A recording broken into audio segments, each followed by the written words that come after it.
تو ہم مالک ہیں، ہماری مرضی نہیں مار رہا ہے۔ بولو کیسا مالک ہے کوئی جہاں میں ایسا مالک؟ بھائی آپ لوگ کہیں نہ کہیں پہ نوکری کرتے ہیں نا، کہیں نہ کہیں جاب کرتے ہیں، چلے کچھ نہ ہو ابا ہی ہوں، صبح 9 بجے ابا نے کہا تھا دکان کھول دینا، 9:30 پہنچو دکان پہ، پھر دیکھو ابا کیسی سناتے ہیں، سناتے کہ نہیں سناتے؟ لیکن وہ رب کریم ہے، ایسا کریم کہ زندگی سب کچھ دینے کے بعد اس کی نافرمانی بھی کرے تو اس پر سمندر بولے ڈبوؤں، کہتے نہیں ابھی نہیں، تم نے پیدا کیا ہے، ہم نے پیدا کیا ہے، تم کون ہو تو اس کو ڈبونے والے؟ ہم نے اس کو رزق دیا۔ اب یہاں پر اسی طرح سے بار بار آتا جائے گا، پہلے فرمایا انتم تخلقون، اب نحن الخالقون، اب نے اس کو پیدا کیا ہے، کیا تم نے اس کو پیدا کیا ہے؟ پھر آگے فرمایا انتم تزرعونہ، اب نحن الزارعون، یہ سبزیاں اور یہ اناج اور یہ غلہ جتنا بھی اگتا ہے کیا تم نے اس کو اگایا ہے؟ ہم اس کو اگاتے ہیں۔ پھر آگے فرمایا انتم انزلتموہ من المزن ام نحن المنزلون، یہ بادلوں سے جو برسنے والا پانی ہے کیا تم نے برسا ہے کہ ہم اس کو برساتے ہیں؟ پھر آگے فرمایا انتم انشأتم شجرۃ ام نحن المنشئون، یہ درختوں کو مضبوطی جڑوں کے ساتھ زمین کے اندر جو نصب کیا تم نے کیا ہے کہ ہم نے کیا ہے؟ سارا ذکر کرنے کے بعد پھر آخر میں رب کریم نے فرمایا کہ یہ سارا ذکر ہم نے جو کیا اس کتاب میں کیا، اور کوئی بھی ناپاک اس قرآن کو چھو نہیں سکتا۔ ناپاک سے مراد بے وضو شخص، اگر بے وضو ہے تو قرآن چھو نہیں سکتا، بغیر چھوئے قرآن پڑھ سکتا ہے، لیکن اگر اس پر غسل فرض ہو تو اب بغیر غسل کیے وہ قرآن بغیر چھوئے پڑھ بھی نہیں سکتا جس پر غسل فرض ہو۔ پھر رب کریم نے فرمایا وہ وقت یاد کرو فلولا اذا بلغت الحلقوم، کہ جب تمہاری روحیں پہنچی تمہارے حلق کے قریب، وانتم حینئذ تنظرون، اب تمہاری آنکھوں کے سامنے وہ پردے ہٹا دیے جائیں گے، ابھی ہماری آنکھوں میں پردے ہیں، اس وقت میں وہ ہٹا دیے جائیں گے، آنے والے فرشتوں کو دیکھا جا رہا ہوگا۔ نیک انسان ہے تو حسین صورت کے فرشتے آتے ہیں، گناہ گار ہے تو پھر جلالی آتے ہیں، اور ان کو دیکھ کر پھر اس کی حیرت کے مارے آنکھیں پھٹی کی پھٹی رہ جاتی ہیں۔ زندہ بکرے کی کھال اتارو تو اتنی تکلیف نہیں، آقا نے فرمایا اس سے زیادہ موت کے ایک جھٹکے کی تکلیف ہوتی ہے، تلوار کے 70 وار سے وہ تکلیف نہیں ہوگی جو موت کا ایک جھٹکا تکلیف دیتا ہے۔ ایسے لوگوں کو میں نے خود دیکھا کہ بالکل ان کے سامنے، میں ان کے سامنے تھا اور ان کی موت واقع ہوئی، اور وہ جو کیفیت تھی ان کی، اللہ اکبر۔ تو رب کریم ہمیں ان تمام تکلیف سے محفوظ فرمائے، اور کیوں نہ ہو، فرمایا او بندے جس وقت میں وہ آتے ہیں تم دیکھ رہے ہوتے ہو، وَنَحْنُ أَقْرَبُ، ان سے بھی زیادہ قریب تو ہم ہوتے ہیں، وہ جو آتی ہے نا ساری مخلوق تم کو لے جانے کے لیے، ان سے زیادہ قریب ہم ہوتے ہیں، وَلَٰكِن لَّا وَنَحْنُ أَقْرَبُ إِلَيْهِ مِنكُمْ وَلَٰكِن لَّا تُبْصِرُونَ، لیکن تم دیکھتے نہیں۔ رب کریم فرما رہا ہے میں اس وقت تم سے بہت قریب ہوتا ہوں۔ کیا مطلب؟ کہتے نا کہ فلاں مر رہا تھا اور اس کا قریبی آیا نہیں، اس کا قریبی کیسا بے وفا ہے، بیٹا ہے، باپ مر گیا بیٹا نہیں آیا، کہتا ہے کہ نہیں ماں مر گئی بیٹا نہیں آیا، ماں مر گئی۔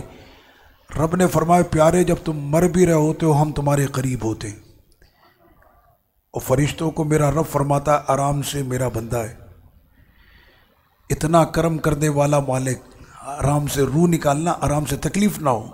جب ساری زندگی میں نے اس کو تکلیف نہیں دی، اب تم کون ہوتے ہو تکلیف دینے والے؟ یہ رب کا کرم سورہ واقعہ کے اندر بیان کیا جا رہا ہے۔ اس سورت کو پڑھیں انشاءاللہ ہمیشہ برکتیں نصیب ہوں گی۔ اس کے بعد پھر جو ہے وہ اب وہ رب کریم نے فرمایا کہ میں نے کل یہ ذکر کیا تھا آیت نمبر 30 میں، جان لو کہ دنیا کی زندگی کھیل تماشا جو بنائی ہوئی ہے اور وہ اس کو سجا رہا ہے، اس میں فخر کی چیزیں وہ پیدا کر رہا ہے، وَتَفَاخُرٌ بَيْنَكُمْ، آپس میں ایک دوسرے کے ساتھ فخر، وَتَكَاثُرٌ فِي الْأَمْوَالِ، مال بڑھاتا جا رہا ہے۔ فخر کس سے ہو رہا ہے؟ مال کے بڑھنے سے۔ فی الاموال والاولاد، مال اور اولاد کے بڑھنے سے اب کیا ہو گیا؟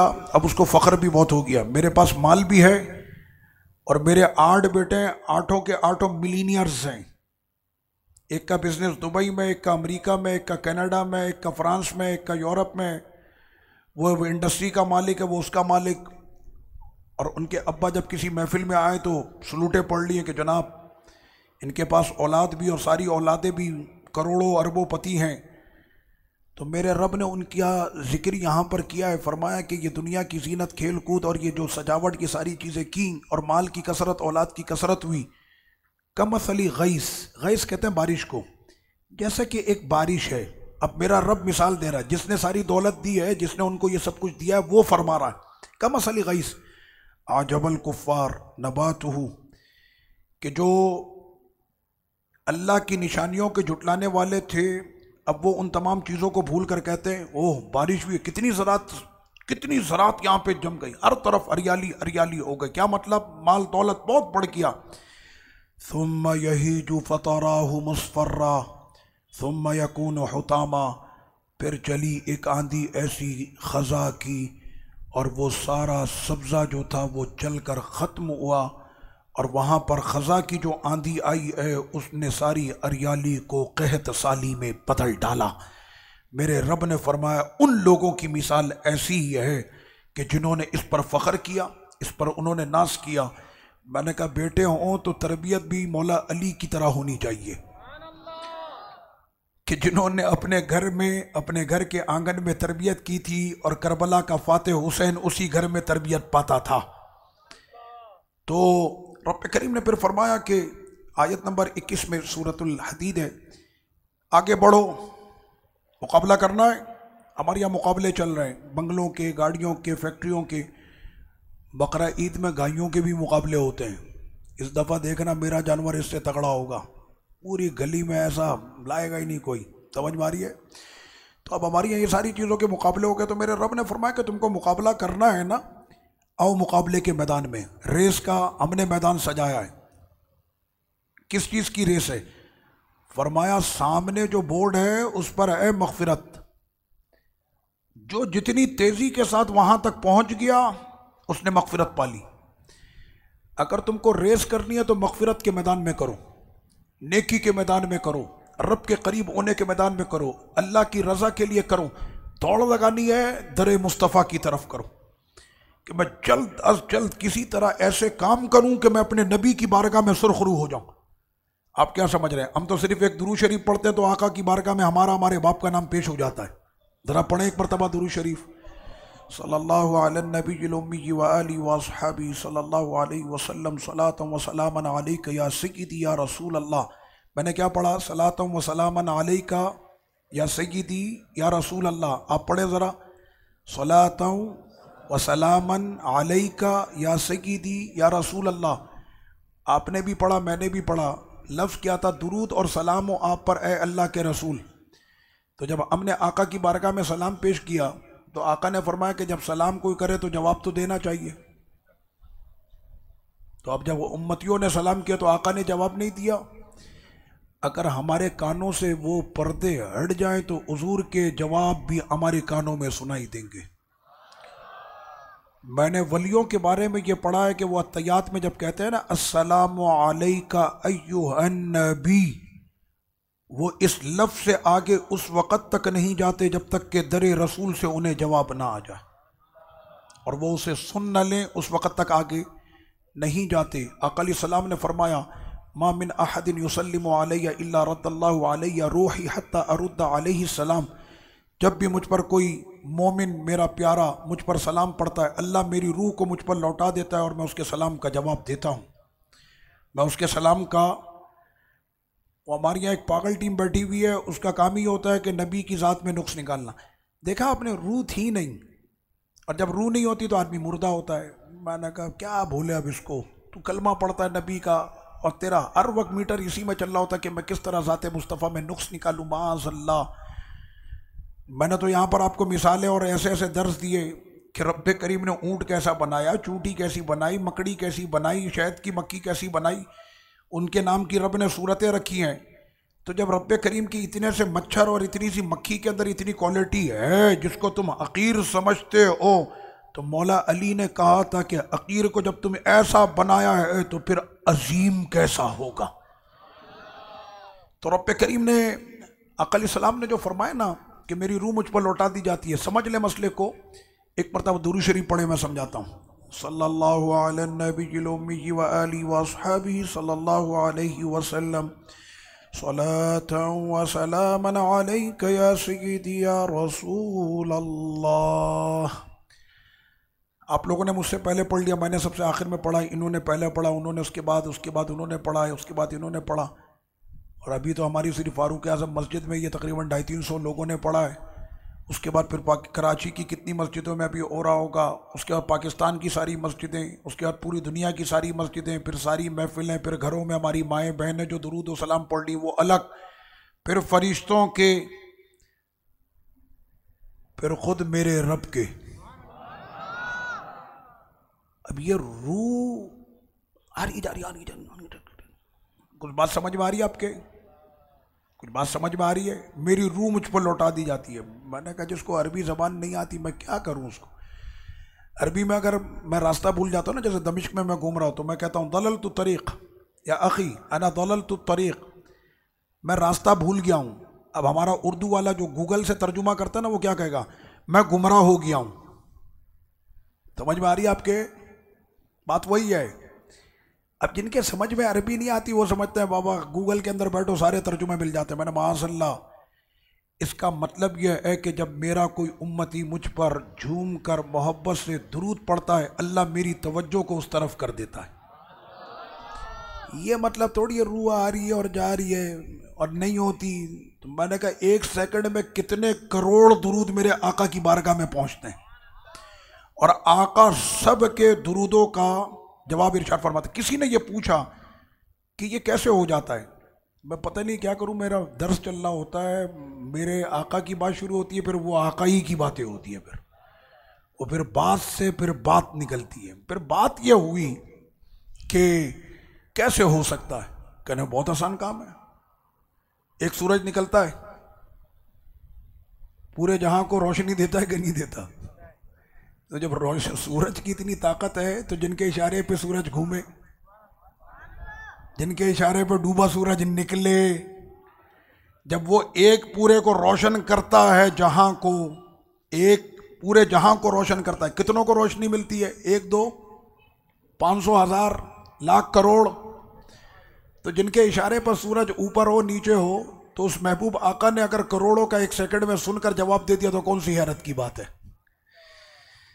وہ اصل میں ہمارے یہاں جو ہے نا سوچنے کا انداز وہی بن گیا۔ میں نے کہا اب تو یہ تو گاڑیاں ابھی تک یہیں پر رکی ہوئی ہیں، یہ کیسے ہو سکتا ہے اور وہ کیسے ہو سکتا ہے؟ میں نے کہا کہ تو مسلمان کیسے ہو سکتا ہے کہ جب تجھے اپنے نبی کی ذات میں ہی ہر وقت تو 24 گھنٹے اپنی وٹامنز اسی میں لگا رہا ہوتا ہے، ان کو یہ پتا تھا، وہ دیکھ سکتے ہیں، وہ سن سکتے ہیں۔ میں نے کہا کیسا انسان ہے یہ؟ اپنے نبی سے اس کو محبت نہیں ہے؟ نبی کی بات ہو تو پھر یوں بات کرے نا، سب سے اولا ہو اعلیٰ، سب سے بالا ہو اعلیٰ ہمارا نبی صلی اللہ علیہ وسلم۔ اچھا، میں نے آج آپ کے سامنے ذکر کیا تھا کہ جب بھی آپ مجلس اور محفل میں آئیں، ہم سورہ مجادلہ میں محفل اور مجلس میں آئیں تو کیا کریں؟ مجمع میں آئیں تو کیا کریں؟ السلام علیکم ورحمۃ اللہ وبرکاتہ۔ مجمع کے اندر ہیں، آپ زور سے 1 مرتبہ سلام کر دیں تاکہ سب سن لیں۔ کوئی لازمی نہیں ہے کہ آپ 50 آدمی بیٹھیں تو 50 مرتبہ سلام کرنا ہوگا، 1 مرتبہ کرتے ہیں، سب کو چلا گیا۔ اور جب سب کو چلا گیا تو وہ سارے بھی اس کو جواب دیں۔ اب جواب سارے دیں گے، ایک جواب نہیں دے گا، جتنوں نے بھی سنا وہ اس کا جواب دیں گے، جتنے وہاں موجود ہیں وہ اس کا جواب دیں گے، مگر السلام علیکم نہیں ہوگا۔ اب آپ لوگ پڑھے لکھے ہو گئے، اب کیا ہوگا؟ السلام علیکم، السلام علیکم ورحمۃ اللہ وبرکاتہ۔ ٹھیک ہے، مخارج کی ادائیگی بھی سیکھنی ہے، عربی کو عربی مخارج کے ساتھ ہم نے کہنا ہے، ورنہ پھر وہی مسئلہ ہوگا جو ہمارے شیخ کے ساتھ ہوا تھا۔ ہم کشمیر میں تھے شیخ صاحب کے ساتھ، اور ایک بہت بڑے صاحب کے گھر میں تھے کشمیر کے، ان کا کوئی مہمان آیا، مجھے کہنے لگا آپ بات نہیں کریں، میں ترجمہ کر رہا تھا، کہنا آپ ترجمہ نہیں کریں، میں خود بات کروں گا، مجھے عربی آتی ہے۔ میں نے ٹھیک ہے آپ بات کر لیں۔ اب وہ شیخ کو کہتا ہے یا سیدی انت کلبی، شیخ نے کہا خراب بے تک تیرا بیڑا غرق۔ وہ کہہ رہا یا سیدی انت کلبی، اے سید آپ میرے کتے ہیں۔ جبکہ وہ کہنا چاہ رہا انت قلبی، آپ میرا دل ہیں. تو میں نے کہا حضرت آپ اس کا ارادہ سمجھ کے کہنا مجھے پتا اس کا ارادہ کیا ہے. تمہاری یہاں چونکہ مخارج کی ادائیگی ہوتی نہیں ہے. قلب کہتے ہیں دل کو، وہ کہہ رہا ہے انت قلبی، آپ میرا دل ہیں یا آپ میرے دل میں رہتے ہیں. تو کہتا ہے انت قلبی، بجائے قلبی کے وہ کہتا ہے کلبی چھوٹے کاف سے. تو جانتے پھر کیا مطلب ہوا؟ آپ میرے کتے ہیں. اس لیے قلب کہتے ہیں دل کو، اور چھوٹے کاف سے اگر کلب کہیں گے تو اس کا مطلب ہے کتا. تو مخارج کی ادائیگی عربی بولتے ہوئے بہت ضروری ہے، ورنہ معنی کہیں سے کہیں چلا جاتا ہے. کسی عربی کے سامنے جب ہمارا اجمی قرآن پڑھتا ہے نا، اس کو 16,000 وولٹیج کے جھٹکے لگ رہے ہوتے ہیں. بھائی ہمارے لیے تو قرآن مجید ہمیں تو معنی سمجھ میں نہیں آتا، ہم تو پڑھتے چلے گئے. اب آپ اس کے سامنے پڑھ رہے ہیں ربنا لا تزغ قلوبنا، معاذ اللہ، اے ہمارے رب ہمارے دلوں کو ہدایت کے بعد نہ پھیرنا. اب آپ نے بڑے قاف کی جگہ چھوٹا قاف پڑھ دیا تو عربی تو چونک جائے گا بالکل. اس لیے وہ تو معنی سے سمجھ رہا ہے نا قرآن کہ اس نے بولا کیا ہے. تو اس وجہ سے فجر کی آپ کی نشست ہوتی ہے تاکہ قرآن مجید کی ادائیگی کے اندر کوئی غلطی نہ ہو. سلام آپ نے کرنا اس انداز میں، سلام مومن کے لیے، بے ایمان کے لیے نہیں، کافر کے لیے نہیں، ہندو کے لیے نہیں، عیسائی کے لیے نہیں، کسی بھی غیر مذہب، غیر مسلم، کسی گستاخ رسول بد عقیدہ کو بھی سلام نہیں ہے. سلام صرف مومن کے لیے جس کے دل میں عشق رسول ہے. آپ کو پتہ ہے سلام کا مطلب کیا؟ کوئی بتائے گا؟ تربیتی نشست، جب آپ کسی کو سلام کرتے ہیں اس کا مطلب کیا ہوتا ہے؟ جی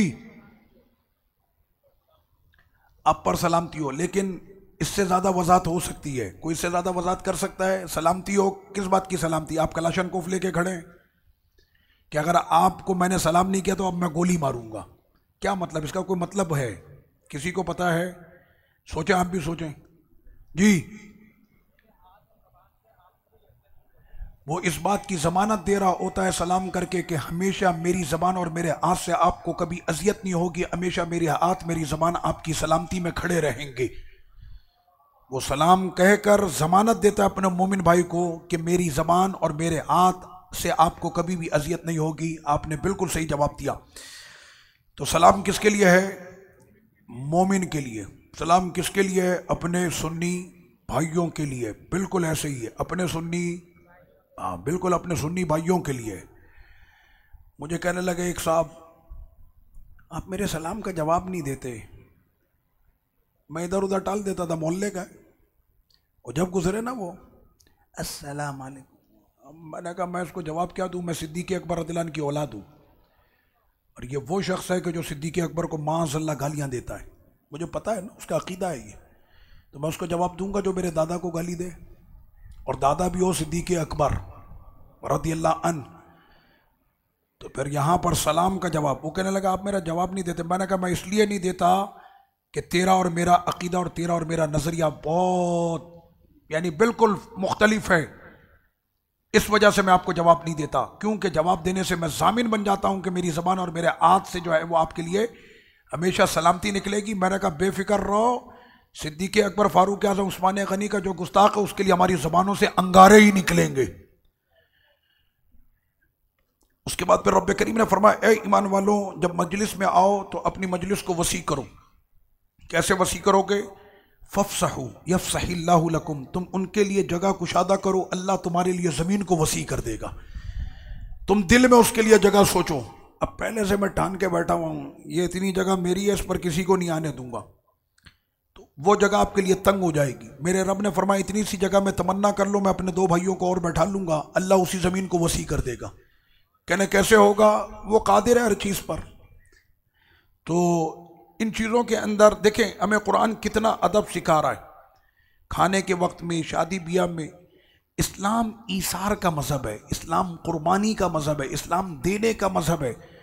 یہ جو ہم لوگوں نے ایک اپنا بنا لیا نا کہ میری تھپیوں پہ تھپیاں لگ گئی، او گڈیاں اتنی اوپر میں نے پہنچا دی.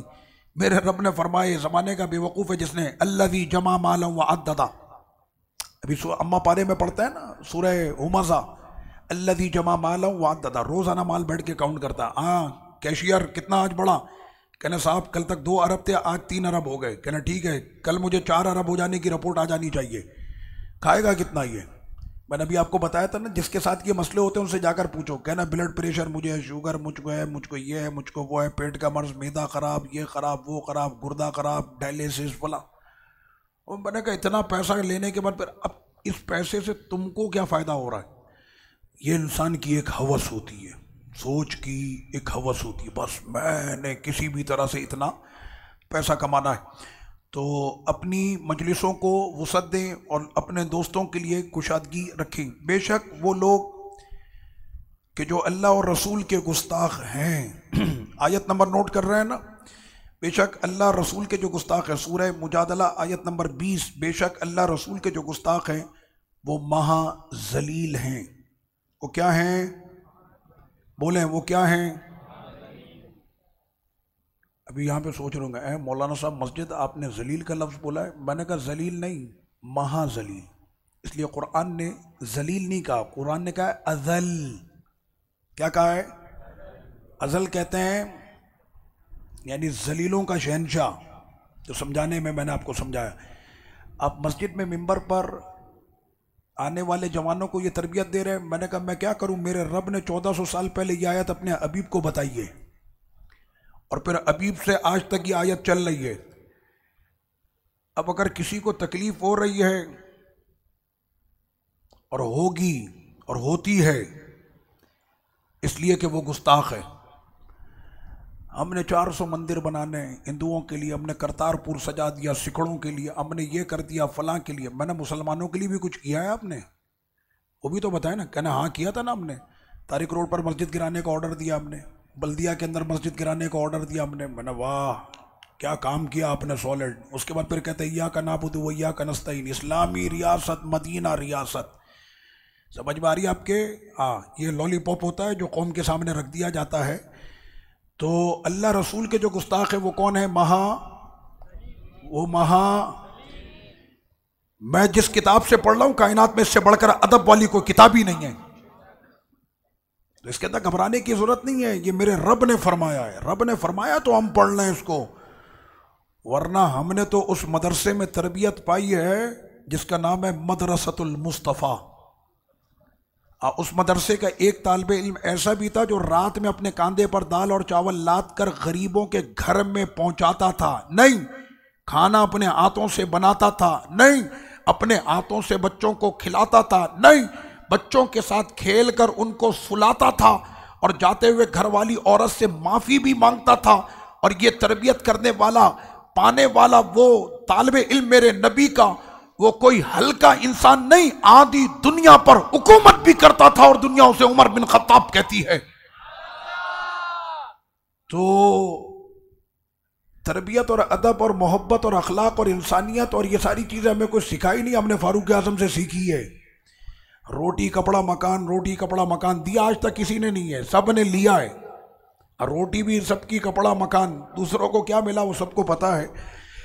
تو رب کریم نے فرمایا کہ کتب اللہ لأغلبن انا ورسلی، یہ ایمانی آیتیں آ رہی ہیں، صرف کان سے سن لیں گے تو انشاءاللہ مرتے دم تک آپ کا ایمان غلبے کے ساتھ رہے گا۔ ان آیتوں کے اندر تاثیر ہوتی ہے۔ میرے رب نے فرمایا ہم نے فرض کر دیا، کیا کر دیا؟ کتبہ کا معنی ہوتا ہے فرضہ، ہم نے فرض کر دیا۔ فرمایا کہ ہمیشہ غلبہ میرا ہوگا یا میرے رسولوں کا ہوگا، ہم نے فرض کیا، فرض اس زمین پہ نافذ کر دیا۔ جیسا ہمارے یہاں نہیں کہتے کوئی لکھ لو کل دیکھنا کون سی ٹیم میچ جیتے گی، میں ایک بات سمجھانے کے لیے کہہ رہا ہوں، لکھ لے، میں بتا رہا ہوں کل دیکھنا کون جیتے گا، سمجھ میں آ رہی ہے آپ کے؟ وہ تجھے کیسے پتا؟ کہنے ٹیم سے میرا کانٹیکٹ ہے، تو وہ اتنے کنفرمیشن کے ساتھ کہتا ہے کل، صرف سمجھانے کے لیے، تشبیہ نہیں۔ میرے رب نے فرمایا یہ جہاں کے سارے سب سے بڑے سپر پاور نہیں، سارے سپر مین بھی بن جائے نا، غلبہ میرا ہی ہوگا، میرے رسولوں کا ہوگا۔ ان کی اوقات کیا ہے؟ اگر ہم نے 4-6 مچھر بھیج دیے نا امریکہ میں، ڈنگ مار مار کے سب کو مار دیں گے۔ یہ فورس ہے میرے رب کی، ان کی کوئی اوقات نہیں ہے، ان کی کوئی اوقات نہیں ہے، اوقات تو اسی کی ہے جس نے نبی کا کلمہ پڑھا ہے۔ آج وہ آیتیں آ گئیں تو رب کریم نے پھر آگے کیا فرمایا؟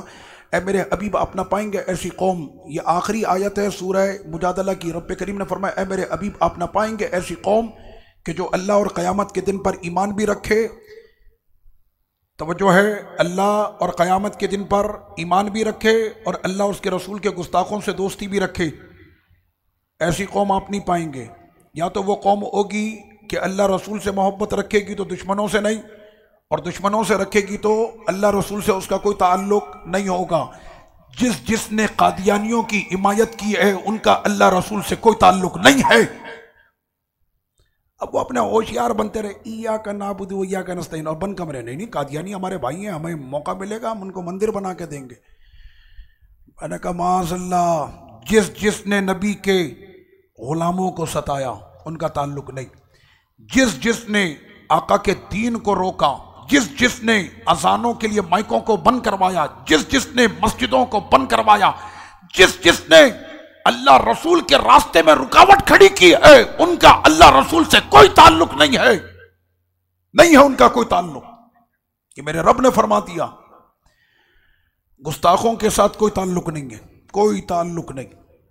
فرمایا کہ میرے مالک وہ گستاخ کون ہے؟ کہنے ہو سکتا باپ ہو سکتا بیٹا ہو سکتا بھائی ہو سکتا قوم ہو، اگر ان میں کوئی گستاخ ہو جائے کیا کریں؟ کہنے چھوڑ دینا، اللہ رسول کے دامن کو تھامے رکھنا۔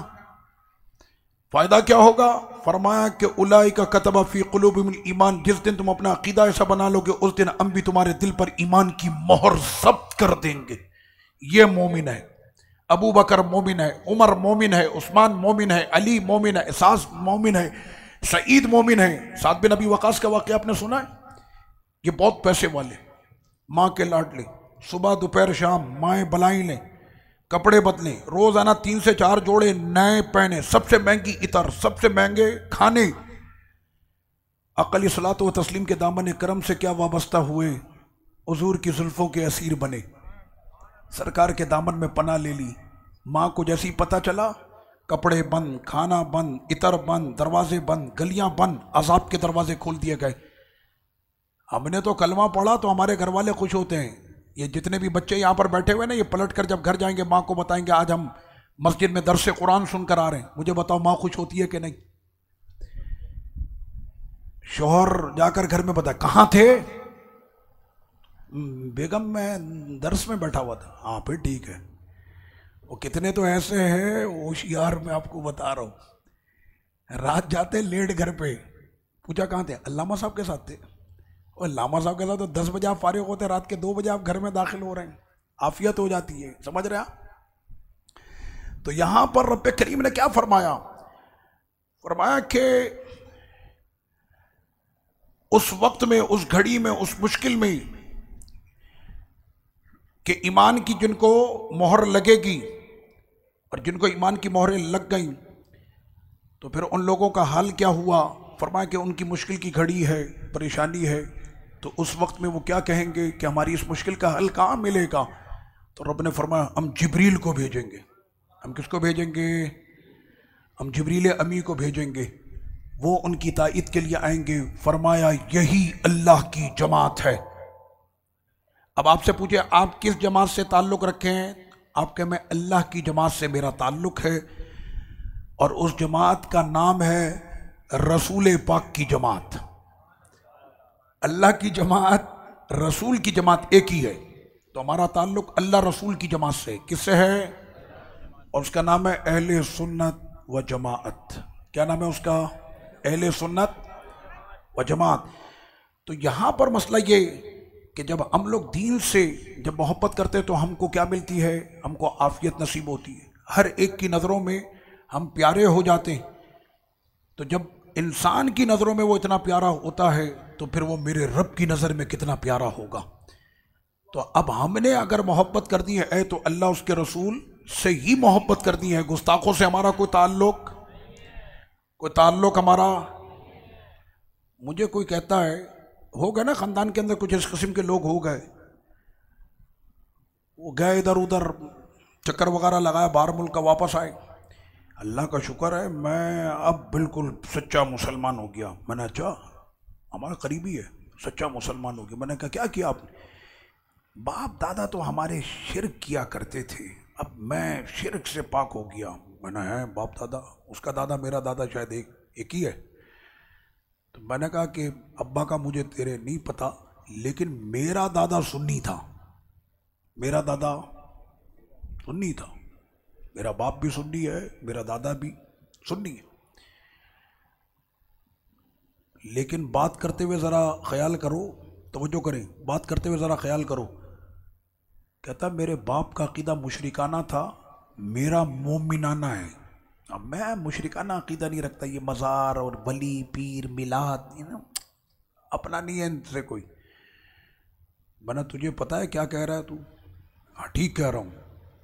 میں نے تو اپنے باپ کو مشرک کہتا ہے؟ کہنے نہیں، اب ابا بھی آہستہ آہستہ میرے نقش قدم پر آ گئے ہیں. میں نے جب تو پیدا ہوا تھا اس وقت تیرے باپ کا عقیدہ مشرکانہ تھا، بالکل مشرکانہ تھا. میں نے مشرک کا نکاح نہیں ہوتا. سمجھ میں آ رہی ہے آپ کے؟ تو پڑھا لکھا ہو گیا، تجھے پتہ نہیں ہے، تو باپ پہ بھی فتویٰ لگا رہا ہے، تیری اپنی ذات پہ بھی فتویٰ لگ رہا ہے. سیدنا سعد بن ابی وقاص رضی اللہ عنہ، آپ جانتے ہیں ان کے اوپر کیسا ہوا تھا؟ اللہ اکبر.